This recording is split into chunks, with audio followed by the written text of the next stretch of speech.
Okay, coaches. Hey, it's been a blast being with you and going through foundational anchors. And I know sometimes it seems to be a lot, especially if you're a new coach. But believe me, taking each of these by themselves and giving them the time that they deserve, and here's why. This is not a quick fix. What I do when I work with coaches is I help them prepare for the rest of their career. It's like building a home on sand or building a home on a firm foundation, like we build houses. It's that kind of thought, if you would, because if you're not on a firm foundation, I don't care about your offense. I don't care about your defense. I really don't care how good of players you have. That house is eventually going to sink. And when you're looking for the mainstays in your program, the main things that you need to do to win, it's not going to be there. So that's why I'm taking the kind of time.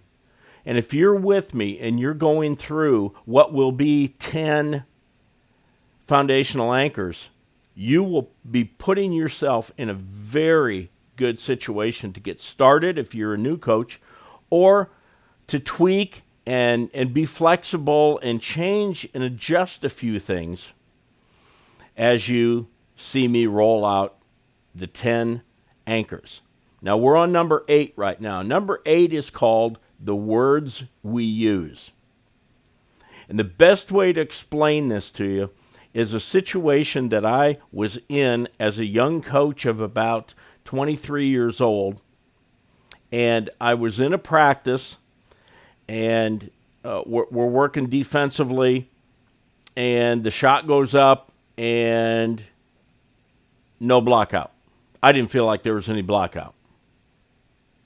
And a frustrated player comes to me, and he goes, "Coach, I don't know what you want.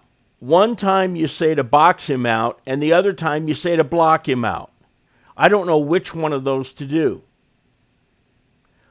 Later in that same practice, these are the things you never forget, especially as a young coach.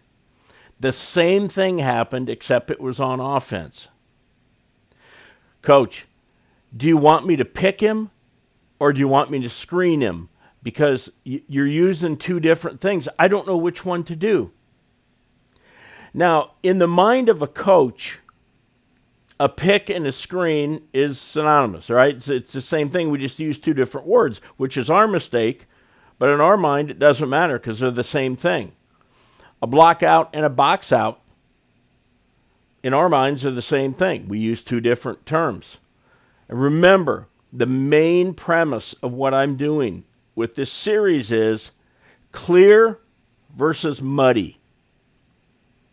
Focused and purposeful versus confused and frustrated.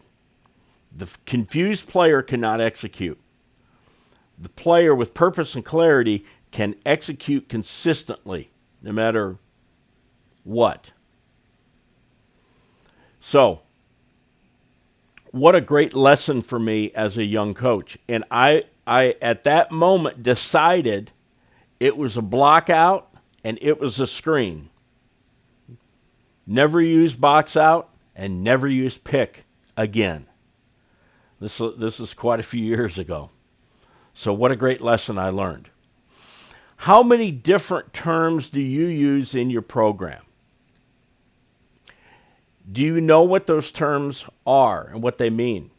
Have you written those terms down? Have you shared those terms with your staff so that they can be as consistent as you need them to be? Do your players know what those words are and what they mean? The best thing you can do, if you're unsure or you're just curious, do it this summer when you're around your team, and mic yourself and tape it and listen to yourself. Now, you may not want to do that. You may be, "Well, I'm afraid of what I'm going to hear." Well, that's why you need to do it. Listen to your own words, because those are the words, the way you say things and the words you use, they hit the players, and the players are like, I don't understand what he wants. I don't know. This is too confusing. He wants us to do this and then space out and then throw it in the post. After we throw it in the post, we go here, but they're using all these terms. I don't know what half of them mean. Well, that's on you. So, number one, create for your program a list of top terminology, the main terms that you use when you coach your team. Define each of the terms. Because toughness for you and toughness for me could be two completely different things. My blockout and your blockout could be so far apart. Okay, you really cannot use a word that you haven't defined and proven that your players understand what that word means. If not, you might as well be speaking in a foreign language. It'd be the same thing. So, create your program's terminology, the words you use. Define it clearly. Know it yourself, inside and out. I wouldn't have 800 terms, by the way. I reached out to a local coach when I was working on this, and he sent me over a list of terms very, very clearly described, and there were 18 of them. Well, offense and defense, 9 each. There's probably some that fall into both categories. That's pretty good for an entire program to have 18 pieces of terminology. That would be somewhere around there. Would be a great number. Define them clearly. Make sure you know them inside and outside, because you're going to use them. You owe it to your team if you're going to use a word for everybody to know what that means.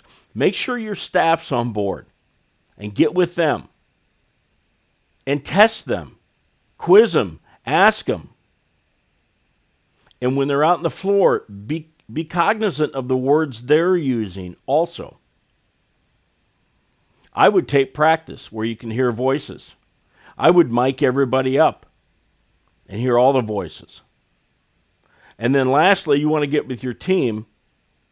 I think this is so important. We spend so much time on offense, defense, drills, and all this. How about the words we use?